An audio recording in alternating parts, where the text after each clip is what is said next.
শুরুতেই জানাবো সংবাদ শিরোনাম। রাজনৈতিক দলগুলো যদি সংস্কার না চায় তাহলে এখনই নির্বাচন দেওয়া হবে, বললেন ডক্টর ইউনূস। জানাবো যে কারণে জাতির কাছে ক্ষমা চাইবে জামায়াত ইসলামী। অন্তর্বর্তী সরকারের প্রধান উপদেষ্টা অধ্যাপক ডক্টর মোহাম্মদ ইউনূস বলেছেন, রাজনৈতিক দলগুলো যদি সংস্কার না চায় তাহলে এখনই জাতীয় নির্বাচন দিয়ে দেওয়া হবে। সম্প্রতি একটি গণমাধ্যমকে দেওয়া সাক্ষাৎকারে তিনি এসব কথা বলেন। সংস্কার ও নির্বাচনের সময়সীমা নিয়ে ডক্টর মোহাম্মদ ইউনূস বলেন, সংস্কার যত দ্রুত হবে নির্বাচনও তত দ্রুত হবে। আর যদি রাজনৈতিক দলগুলো বলে যে তারা সংস্কার চায় না, তাহলে এখনই নির্বাচন দিয়ে দেব। তবে সংস্কার ও নির্বাচন সম্পূর্ণই রাজনৈতিক দলগুলোর মধ্যে ঐক্যমত্যর বিষয়। কারণ দেশের জনগণের প্রত্যক্ষ মতামত নিতে হলে গণভোটের আয়োজন করতে হবে।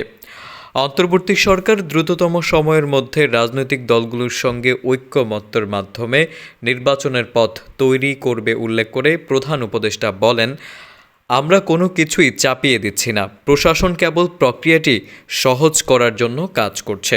আমরা সমান্তরালভাবে দুটো রাস্তায় চলছি। সমান দৃষ্টিভঙ্গি, সমান প্রচেষ্টা দুটোর পেছনেই থাকবে। একটি হলো নির্বাচন, অপরটি সংস্কার। দ্রুতই নির্বাচন কমিশন ঘোষণা হয়ে যাবে জানিয়ে ডক্টর মোহাম্মদ ইউনূস বলেন, কমিশন তার মতো চলবে, সেটা তো আমার নিয়ন্ত্রণে নেই। সেখানে যা যা দরকার সেটা হবে। তবে সংস্কার কমিশন প্রতিবেদন জমা না দেওয়া পর্যন্ত নির্বাচন কমিশন কাজ শুরু করতে পারবে না। প্রতিবেদন হলেই সেটা কমিশন ব্যবহার করতে পারবে না, সমঝোতা হতে হবে। তবে রাজনৈতিক ঐক্যমত্য ছাড়া নির্বাচন সম্ভব নয় বলে বারবার মন্তব্য করেন প্রধান উপদেষ্টা। তিনি জানান, ডিসেম্বরের শেষ নাগাদ সংস্কার কমিশনের প্রতিবেদন পাওয়া যাবে, কিন্তু প্রতিবেদন অনুযায়ী ব্যবস্থা নিতে হলে রাজনৈতিক ঐক্যমত্যর প্রয়োজন। রাজনৈতিক দলগুলোর সঙ্গে বৈঠক হবে, সমঝোতার চেষ্টা চলতে থাকবে। কোনটা তারা চান, কোনটা চান না, সংস্কারের সময়সীমা নির্ভর করবে রাজনৈতিক দলগুলো কত দ্রুত ঐক্যমত্যে পৌঁছাতে পারবে তার উপর। ৭১ জামায়াত ইসলামী কোনো ভুল করে থাকলে এবং তা যদি সন্দেহাতীতভাবেও প্রমাণিত হয়, তাহলে জাতির কাছে জামায়াত দলীয়ভাবে ক্ষমা চাইবে বলে মন্তব্য করেছেন দলটির আমির ডক্টর শফিকুর রহমান। গতকাল মঙ্গলবার পূর্ব লন্ডনের একটি রেস্টুরেন্টে যুক্তরাজ্যে বাংলা মিডিয়ার সাংবাদিকদের সঙ্গে আলাপকালে তিনি এ মন্তব্য করেন।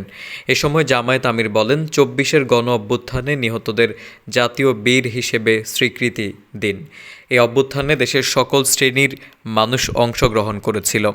এমনকি দেশের বাইরে অবস্থানরত প্রত্যেকেই যার যার সাধ্য অনুযায়ী আমাদের সঙ্গে যুদ্ধ করেছেন। তিনি বলেন, ব্রিটেনের কোর্ট চৌধুরী মাইনুদ্দিনের বিষয়ে বিচারের রায়ে আমাদের দেশে ওয়ার ক্রাইম ট্রাইব্যুনালের নামে যে বিচার হয়েছে তার অবজারভেশনে এখনকার বিচারপতিরা সে রায়কে জেনোসাইড অব জাস্টিস বলেছে। ১৫ বছর আমাদেরকে আমাদের অফিসে বসতে দেয়নি, আমাদেরকে কথা বলতে দেয়নি, আমাদেরকে কোনো র্যালি করতে দেয়নি। আমরা সাংবাদিকদের মাধ্যমে জাতির কাছে যেতে পারিনি।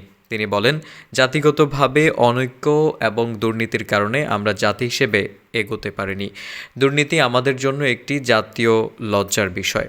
যুক্তরাজ্যে নিজেদের দুর্নীতি থেকে অনেকটা মুক্ত রাখতে পারার কারণে সারা বিশ্বে নিজেদের একটি মর্যাদাপূর্ণ স্থানে নিয়ে যেতে পেরেছে, কিন্তু আমরা পারিনি। যারা সমাজ পরিচালনা করবেন তারা পরিচ্ছন্ন না হলে সমাজ পরিচ্ছন্ন হবে না।